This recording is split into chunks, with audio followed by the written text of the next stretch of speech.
Welcome to the Sunshine Parenting Podcast. My name is Audrey Monkey, and I am your host. At Sunshine Parenting, I write, research, speak, and interview podcast guests on the topics of summer camp, parenting, and happiness. In episode 16, I'm talking with Dr. Jess P. Shatkin. He is one of our country's foremost voices in child and adolescent mental health, and his newest parenting book, Born to be Wild: Why Teens Take Risks and How We Can Help Keep Them Safe, is a must-read for anyone who works with or is parenting a preteen or teenager. I hope you enjoy episode 16. I'm Jess Shatkin, and I'm the Vice Chair for Education at the Department of Child and Adolescent Psychiatry at the NYU School of Medicine.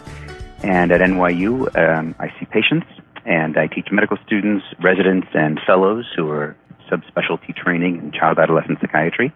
I also run a large array of clinical and educational programs which go outside of the walls of a patient's office, so helping to run the programs at the State Hospital, at Bellevue Hospital, at NYU hospitals, as well as a very large educational program down at the college at NYU for undergraduates. So down there, I run a program called Child and Adolescent Mental Health Studies, which teaches undergraduates all about child, adolescent, young adult, family, mental health. And we have 47 unique full-credit college courses down there, as well as a number of research studies looking at sleep and resilience. So that's a program that I created a dozen years ago and continue to shepherd and enjoy teaching in and doing research with. And is that an undergraduate or graduate program or both? That's an undergraduate-only program. Okay. So I really am so fortunate. I work with undergraduates at the college. I work with medical students at the medical school. I work with residents in psychiatry and pediatrics. I work with fellows in child-adolescent psychiatry. And we have grad students all around us all the time. We have an internship, externship, and postdoctoral program for PhDs in psychology here at NYU as well, so I'm always working with them. So I really get to work with the full gamut of post-12th grade education, which is a lot of fun and keeps me on my toes.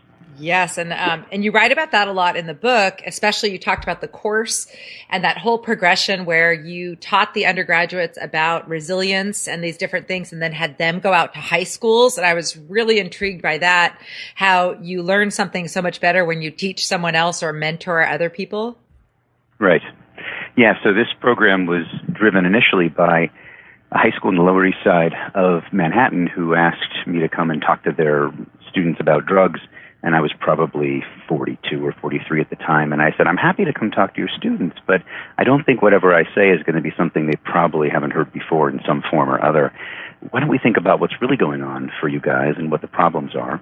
And they identified concerns around things like, sexual activity and marijuana and drinking and vandalism and things like this. So we started to think about how to build a resilience enhancement program.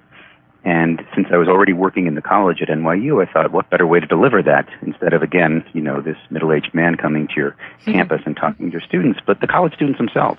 Mm-hmm. So we built a course at the college where we taught them all about risk and resilience, and then they came in and taught this material in a very, what would you say, sort of a manualized way, a very, patterned way so that people could go right into how to use these skills from the education they were getting.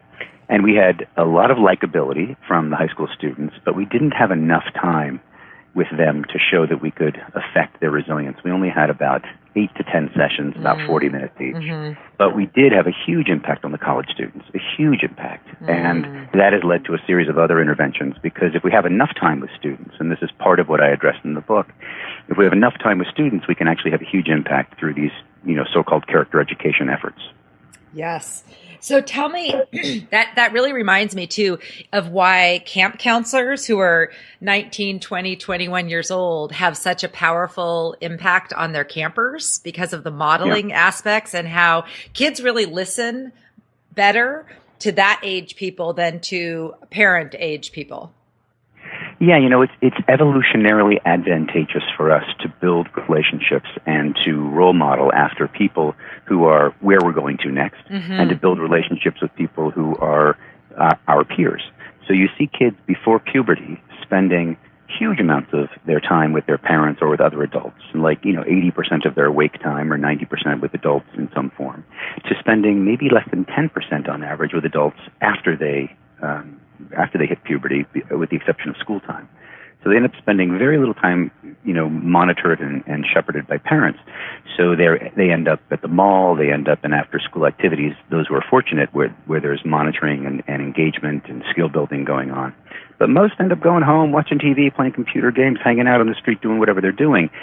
And so they look for role models who are, a few years older than them, who are about their age, who they can bond with. And evolution has super tuned us at that age into what our peers are doing, because we need to find suitable mates for ourselves. And so everything about our brains and our hormones gets rewired at that time to make our relationships with peers the most important thing and the thing that we follow. And the importance of a role model who's a few years older than you, who is pro-social, who's engaged with other people, who likes what they're doing, who is inspired. I was a camp counselor for 5 summers. And my most important role models growing up were the camp directors, who were 21, 22 at the time, 24. I was 14, 15. Or the camp counselors who were around the same age, a little bit older. I just thought they were the greatest thing in the world. And I remember the things they said to me and what they taught me. And, you can also have role models like John Lennon and Jimi Hendrix, or whatever, the equivalent is these days, whoever that is for you. But a lot of those folks are not, they're not always as healthy role models for the young people. There's certain parts of them that are very healthy and supportive, but other parts that aren't so much. So having someone who thinks that, working out or being in the woods is cool, and having someone who thinks that singing and expressing yourself is cool, and having someone who thinks that, exploring the great outdoors is a great thing, that has a real impact on young people. Oh, definitely. Well, of course, as I'm reading the book, I'm just thinking about, you talk a lot about things that schools can do, and I'm reading it from the perspective of what camps can do. And I think your message is really powerful in terms of all of those character and health related things that we can model and teach kids at summer camp can be very powerful, I think, for kids. I was thinking about so at my camp, where the kids come for 2 weeks, and we are really specific about our sleep schedule. Like, we don't do super late nights at camp, because we know that the days are really busy and active. And we even have sometimes kids get up early to go water skiing or something. So our oldest kids go to bed at 10.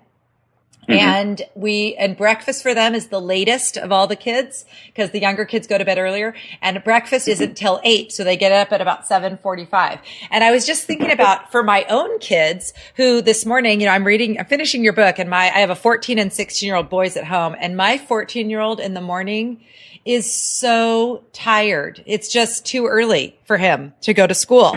And I'm thinking, I can't get, I'd love to get my kids' school to change to later hours, but I think for most of us parents, that's really hard to affect that kind of change.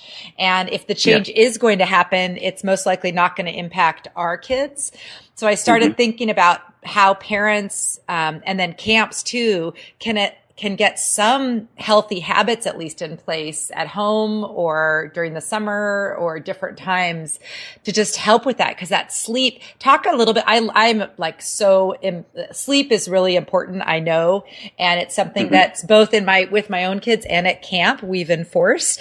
Can you talk a little bit about why that is so important? Some of the things that you say in your book, cause I want to convince these other parents who are letting their kids text and use their phones all night long, why they need to not do that. Sure. Right. So starting around puberty, there's a natural shift in our sleep cycle for most young people, with rare exception. Most people want to go to bed later, and they want to wake up later. And we don't know why exactly that is. We speculate that maybe this has to do, again, with evolution. The adolescents between 15 and 25 or so are the strongest they'll be. They have the best immune response. They have the best pain control, the best temperature tolerance, in variation from hot and cold.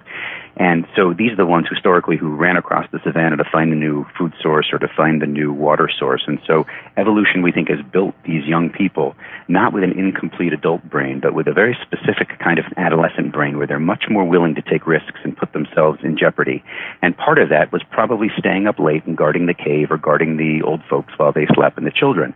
So these people naturally in their adolescence and early adulthood want to go to bed later and wake up later, and probably historically went to bed at, 4 or 5 in the morning as the sun came up, and then our ancestor, older people in the tribe would wake up and sort of That's why old people wake up early, probably. So there may be a whole evolutionary history for this. But, generally it's very hard to do what you're doing, and that is to get the older kids to go to bed at 10. The advantage you have at camp is that you're probably running these kids tired all day, which is great. They have a full day of social engagement and activities and physical things and mind, work as they make lanyards or they build, cabins or whatever they're doing, so that they're actually really, by the time 10 o'clock rolls around, it's dark, you're out in the woods, you don't have TV, you don't have electronics. So what else is there to do but go to bed? Mm-hmm. And historically, that's probably what most people did when it got dark. As long as you didn't put up a blazing fire for a long time, you went to bed. Most people, melatonin, which is the natural hormone that is released by our brains when it gets dark, starts to come out when it gets dark. About 4 hours later, we're ready to sleep. Mm-hmm. But what we've done these days is a number of things in our society, like electricity, which has made all of us stay up later. And we've been able to follow this. We have data for about the last 110 years that people are really getting a lot less sleep. Doctors are even recommending less sleep than we used to, as we have electricity and lights, and then we have screens and smartphones and iPads, and these things all block melatonin, which means it takes longer to fall asleep, and your body's natural mechanism to want to fall asleep isn't quite as strong. So there's no question that we should be using blue light blocking devices like Flux or the night shift on the iPhone or the grayscale on the Android to block that light if we must be on screens late at night. Mm-hmm. But in general, we want to decrease that stimulating activity at least a couple of hours before bed, which isn't always possible given the harried schedules we all have, but that's the gist. Now, when we don't get enough sleep, we have tons of data now on all the bad things that happen. We have more car accidents. In fact, 24 hours without sleep in a driving simulator makes you as bad a driver as someone who is legally drunk with a blood alcohol level of 0.08. Mm-hmm. So, we really see no difference between 24 hours awake, but the difference is we think that we're okay after 24 hours of being awake. We may feel tired, but we'll tell you that we're okay. We make good decisions. We also know that our brains don't make good decisions. We can usually do single brain functions on little sleep, like do a math calculation, but give us a math word problem where you have to integrate both sort of literate parts of the brain or thoughts of the brain along with the mechanistics of how to do a mathematical problem, and then things start to fall apart very quickly. So we know that decision-making, we know that driving, we know that attention, concentration, memory, mood, and anxiety all get much worse with less sleep. We also see the emotional part of the brain take over and become more free-running without the control of the prefrontal cortex, which can usually hold in those emotions when we have sleep. So people who are underslept, of course they're more emotional. They cry more easily. They get more angry. They get more anxious because they don't have the ability of the front of their brain to control those emotional centers. So there's a lot of reasons for us to be really thoughtful about our kids' sleep. And you're right that parents, it's a heavy lift for parents to be able to change the sleep schedule.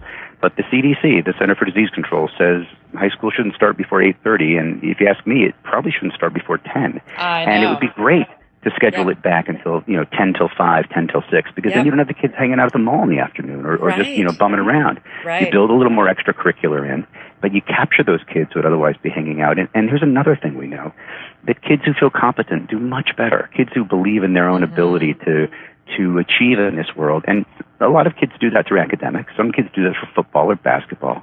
But there's a lot of kids who don't have any of those skills or they haven't been nurtured. So if we had more programming to capture those kids, whether it's arts, music, sports, other sort of side intellectual interests, we could probably do a lot of saving of these kids and reduce risk a lot and probably see a lot less depression and anxiety than we've been seeing, which is at just astronomical rates these days. Yes. And that's really the plea for what schools and things like camps can do for kids. Right. I know that I was a good student and I was fine at sports. I was certainly maybe an above average athlete, but I wasn't good enough in my big suburban high school to be starting any sport on the front line.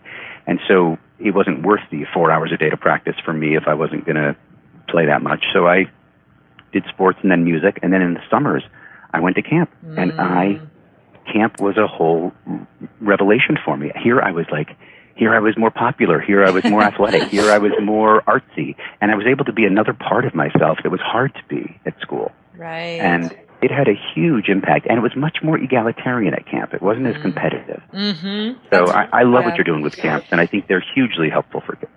So with your, so one of the things that, well, I guess the social skills thing is when it been my main thing that I really try to help with our kids at camp, because I know that because we have them captive audience without their screens for a couple weeks, we really focus on those face-to-face kind of pro-social skills that you talk about a lot in the book. And I loved how you explained how being better interpersonal connections are actually helpful to reduce some of the risks that teens take. Can you speak a little to that about how your better social skills are so important for our kids? Yeah, there's a lot of angles to approach this, but we know, first of all, that those kids who are more easily engaged, we say prosocial or less shy, in general tend to do better in life, which means that they tend to make friends, they tend to engage in peer support, so when someone's feeling down, they tend to help them out, they tend to notice when their friends aren't doing very well, and vice versa. And we've known this for a long time, but what we don't tend to do is identify those kids who are shy or withdrawn or a little bit scared to approach the group and do much for them. So teaching those kids social skills, helping those kids engage, we know that that is helpful for kids. The other thing that's sort of similar to this is parents spending a lot of time with their kids, because we do say that, you don't have to have all day with your kid. We know you're working hard as a parent, and, even 10 minutes of quality one-on-one time is valuable and really matters, and it does. At the same time, we want to be working in every way we can to see our kids supervised by a responsible adult whenever they can be. And this really does go into junior high and high school. It's not that they shouldn't have time alone or time to explore, because we learn about the world by taking a few risks, but we don't want them to be driving down the freeway at 100 miles an hour. There's nothing to be learned from that, or very little at least. And there's a lot to be learned from challenging yourself in geometry or challenging yourself in football or guitar. So those are the kind of things we want to work on with kids, and we want the parents to be present. I have a section of the book called Being There, which is really about when parents know what their kids are doing, when parents are involved in their kids' life, when they know their kids' friends, when they know their kids' friends' parents, when they ask their kids about sex and drinking and different things. Their kids often tell them a lot. And their kids then go to their parents and see their parents as a source of useful and accurate advice. And without the parents talking about this with their kids, the kids will find it elsewhere. Even if you don't think they're getting exposed to these things, you can be pretty much guaranteed, statistically, by the time our kids hit senior year of high school, almost half have smoked marijuana, more than half have had sex, most have had enough alcohol to be drunk. So it's naive of us to think that our kids aren't being exposed to these things, and it helps us to be straight with them up front and to talk to them about them. It's not easy to talk to and you don't want to condone these things if your kids aren't ready for them.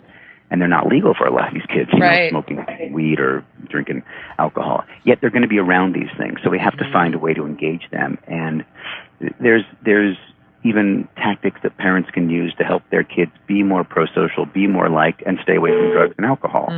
For example, we can encourage our kids to, be the designated driver and how valuable that is to their friends. So, your buddy Johnny tends to drink too much, so, you can have a real role and be really valuable as a friend if you don't drink and you're the one who drives. Things like this might appeal to some of our kids, and all these kinds of strategies and approaches we only come up with when we know what our kids are doing. Right. Absolutely. And you want them to be able to, I think, and you touch on this well in the book too, about just that you want your kids to be able to talk to you about what's going on. And to me, that's always been the key thing, that connection and that relationship of knowing that they are going to tell you about what's going on with their friends, so that you know what they're being exposed to and they're kind of talking it through with you. The part of your book that I actually shared with my boys and my husband at dinner last night was about that whole thing about decision making and gist. That was new information for me and really hit home. And I explained to them, I gave the examples that you gave about how people who are really experienced and really good at what they do actually need less information in order to make wise choices and just act on them, and how actually as teenagers, they're thinking almost too much about things. They're kind of weighing the pros and cons instead of just knowing this is dangerous, I'm not going to do it. Yep. That's fascinating work, and it's so funny that, for years and years we assumed that kids take risks because they think they're invincible. And finally we asked kids, what do you really think about the risk? And what we found is that kids actually overestimate risk, but they still take risks for lots of reasons that I talk about in the book. Mm-hmm. And that gives us more empathy, understanding why they take risks to do with their dopamine and their hormones and different things. But there's also a series of strategies on how we talk to our kids, which is what you're getting at, because we know, as you say, that when adults face risk, our thought was that they parse this out into a million different pieces, and they know not to drive drunk because if you drive drunk you can get arrested, or you can hurt someone, or you can hurt yourself, et cetera, et cetera. But adults they know that. They know that from experience, from vicarious experience, from reading the newspaper for many years, from being a responsible person who's practiced and failed at different things. But our kids are learning about the world, and so they overthink these problems. Not that they think they're invincible, as I said, but they actually get into the weeds. And even if they think there's a great chance of getting hurt, they still are weighing pros and cons. And the more we encourage them to weigh pros and cons at moments of high risk, like do I have sex without a condom, or do I drink with my friends and then get behind the wheel, the more they think about it, which they will tend to, the more likely they are to make a bad decision. So we have to work to really help them to get the sense of this, or what we call the gist, the overall sense of, once is all it takes for something terrible to happen. And there are some things from which you can't come back very easily. It's hard to come back from an imprisonment, or hurting yourself, or killing yourself or someone else. It's hard to come back from a pregnancy. There are certain things that, make it really tough on our kids. And so we want to prevent those by helping them understand that once is all it takes. The message isn't don't overdo it. The message is all it takes is one time behind the wheel that you are drinking and you hit somebody or hurt somebody or yourself, and you will never be the same person again. Mm. And they need to get that sense, which adults tend to have and kids tend to understand but struggle with in the moment. Mm-hmm. And I like how you recommend role-playing these situations that you just know your kids are going to come upon, whether they end up at a party, somebody's asking them to do something, the car, whoever's driving, or they've been drinking and shouldn't be driving, and all these things. I love how you just say, hey, I know I love role-playing. We do it all the time at camp, and I do it with my kids, because that actually practicing is giving them that experience without having to actually be in the experience. And it's maybe more likely that then when they actually are in the situation, they will know what to say. Yeah, and it feels corny to a lot of parents, but once you do it a few times, it becomes much easier, and it's a lot of fun. Mm-hmm. I do it with patients all the time. I do it with my kids. And there's a number of similar strategies like that. So it's role-playing. It's coming up with kind of decision-making algorithms. Well, what happens if this happens? And then what do you do? And then what happens if this happens? Mm-hmm. So you walk them through the eventualities so that they don't have to go through all the thought process in the moment. Because, again, if they start parsing it out and overthinking it in the moment, there's a good chance they'll take a risk. Or tapping into the emotional outcomes. If a kid, and this happens so commonly, our kids will drive with someone who's been drinking or have been drinking themselves, and you say, so what happens if, you get into an accident? Well, I don't think I'll get into an accident. The risk is high, but I don't think I know what to do. I open the windows, I turn on the air conditioning, I play the music. But let's just say, while fiddling for a channel on your device that, for the next song you want, you bump something, you hit somebody. Let's just say you wiped out the car. Let's just say a friend gets hurt. Let's just say you get pregnant from unprotected sex. What happens next? Do you have the baby? Don't you? Do you go to the prom? Don't you? Do you tell your friends? Don't you? Do you have an abortion? What would that mean to you and your family? What does it mean to have the baby? And when you walk people through these very detailed scenarios, which they often hate to do because it doesn't feel good, mm-hmm. they are much more realistic about the possibility that this could happen to them, and they're much more sage about approaching those situations. I just wrote that down. What happens next? That's a great question that parents can use in these discussions. And I agree. You talk about how the education of saying, don't do this, don't drive drunk, doesn't mm-hmm. work. But if those conversations with someone, a mentor, a parent, someone they care about, when that parent and they're having that conversation, what happens next? That gets them really thinking. That's really, really helpful. Okay. So I could I could talk to you about your book all day, but I'm not going to, because I know you need to go. But I do want you to share, just in terms of, one last thing about camp. When you talk about in your book, I think it's on page 174, that we need to provide our kids with meaningful challenges and risky things that are kind of structured or protected. And that's a big part of camp too. And I have been promoting teenagers coming to camp and being junior counselors for so long, because camp is such a great thing to get them off their devices, away from the different pressures and competition and everything. And also doing things like trying to clear the wake on a wakeboard, or going on a zip line, or rock climbing. And it's all this stuff. So it's like positive risks or safe risks or something. So I think that's another thing to focus on, is making sure that we build into our kids' lives things that they really love to do. You mentioned in your thing, like whitewater rafting, and just find things that kids love to do that kind of can fulfill that need to do risky things. I think you're right. There's no question. That's really helpful for kids. Meaningful challenges: skateboarding, rafting, mountain climbing, rock climbing, camping out at night, where there's a bear comes near. I mean, there's a lot you learn from that. And it's so thrilling, and it really does appeal to kids' need for speed. Oh yeah, and like my son, my 14-year-old, he was 13 at the time, but he fell snowboarding and kind of had a little fracture in his arm. But you know what? That's okay. Like he had his helmet on, and he had his helmet on, and so it's like kind of like this whole idea of we're not going to bubble wrap our kids and protect them from every single thing, but boy, these big things are really important. Okay, so the last thing that I want you to just like kind of share with listeners, because this is something that I often parents ask me, because I know their kids through camp. When you said in your book, a lot of times people wait too long to seek help with their kids. When you're talking to parents or telling parents, what do you want to tell them are the signs or things with their children that it's really important that they get outside counseling and support with their child? What are some of the things that are like warning signs that you want to let parents know about?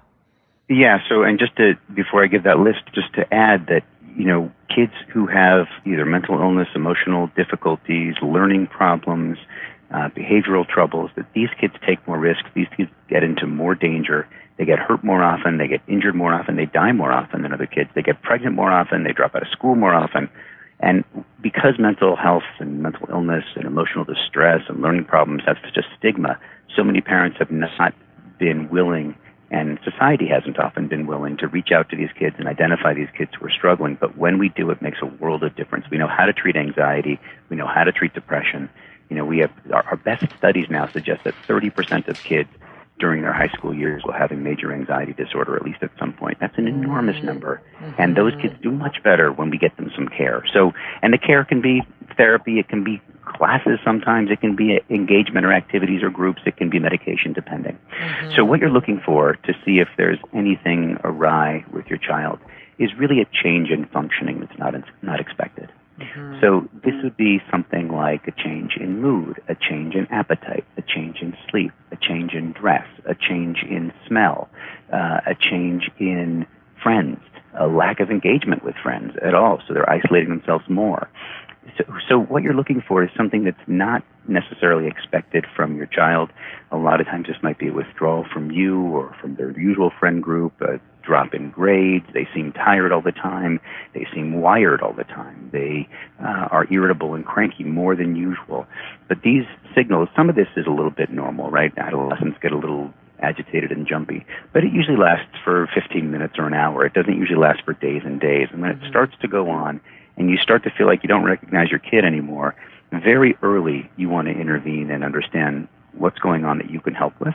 And if it goes beyond what you can help with, then we very much want people to reach out and get support from their school or from a therapist or their pediatrician who can direct you to a social worker or psychologist or psychiatrist or somebody who can help to identify what's going on. Kids are really willing. I've been doing this work for 20 plus years. They're really willing to talk about what's going on with them once they feel that it's confidential enough and that they are in a trustworthy place with someone who wants to help. And we see enormous changes in people's lives, and it's very gratifying, and people do get better, and the kids do much better at school, much better with peers and activities, and they tend to engage in a lot less risk when these things are addressed. Yeah, that's really wonderful. And I agree. I believe it seems to me like the stigma is getting less about mental health. I think people are more open about getting counseling. And I think I know my kids' school just sent out a thing that they're going to just have counseling available. And all the colleges now, a lot of them offer 8 sessions per kid per semester, which I love it's becoming just sort of more like this is what you need to do. And I love also how it's just being kind of communicated that this is helpful for everybody to sometimes just step back and see how things are going and assess if there's things you can do to cope better with different situations. So I like normalizing that a lot. I think it's really important for both I think parents need it a lot too. A lot of the parents I talk to have more issues than their kids do. Sure. And so I think it's really helpful to just make it not a stigma. So I appreciate you mentioning that. And I also, we obviously at camp, some things are outside of our scope and we're really clear on that. And so I often find myself, if a child is really struggling, I'm telling the parent, this is something that is beyond what our 20-year-old counselors can help with. And, so that's something that I end up, I'm one of the referrers to people like you. I'm telling people when it's time to go. So what, do you speak or are there why don't you tell listeners where they can find you, your information? I'll post information about your book and a link to purchase it, but why don't you tell people what you're doing or where they can find you? Thank you very much. Yes, of course. So my website is drjessp.shatkin, SHATKIN.com, drjessp.shatkin.com. If you Google Shatkin and Born to be Wild, the book, you'll find it. I also have a radio show every Friday from 8 to 10 a.m. live East Coast time and repeated throughout the week on Sirius XM's Doctor Radio channel. And the program is called About Our Kids. And I host that show with one or two psychologists, Alex Barsby and Lori Evans, and in some combination, the two of us typically host a show each week, and it's interview show, and we take call-ins from parents about any issue that's going on with their child or young adult and family, whether it's depression, anxiety, ADHD, schizophrenia, sleep problems, parenting problems, school problems, and so forth. It's a lot of fun. So that's the best way to reach me there, and I'm at the NYU Medical Center, and people can give me a call here. That is amazing. I just, when I read in your book about your Sirius XM, I'm a Sirius XM person. I'm going to start listening. Okay, I'm excited. Yes. It'll be 10 years in February, so we've been doing it for a while. And great. It's a good channel. There's a lot of good help on that channel. There's doctor shows on all sorts of topics, with urology to psychiatry to pediatrics to orthopedics. It's a lot of fun. That's amazing. Well, this has been really helpful. I really appreciate you taking time out of your busy schedule with all that you do. I really appreciate the work you're doing. And this book, like I said, is fabulous and really needs to be reading for everybody. And I'd love to have you come start speaking to camp professionals too, because I think camps are a place, I know it's not a lot of time where kids spend, but like you said, your time at camp was very meaningful and impactful. Instrumental. Camps, a lot of times. Well, invite me out. I'll come out and speak. Okay. It's been great talking to you, and I'm very happy to do it. But it's a pleasure, and I'm so glad that the book resonates with you. I really, I worked very hard on it to try to tell this story in a way that is readable, because there's a lot of science, but it's really understandable, I think, through story and analogy, and that's what I tried to bring to light. It's great, and thank you so much. Have a great school year, and I'm sure we'll stay connected, and I will follow up with you and let you know when this is up. Great. Thank you. Okay. Take care. Thanks for having me on. Okay. Bye-bye. Bye-bye. For notes, links, and more information about this episode, visit my website at sunshine-parenting.com and search for episode 16. Because this part of the book reminded me of how great summer camp can be for teenagers, I'll leave you with a quote from Born to be Wild. By providing our kids with meaningful challenges that engage their risky brains, we appease their need for speed and help them establish new skills and neural connectivity, all of which will enhance their problem-solving skills, emotion regulation, and self-efficacy.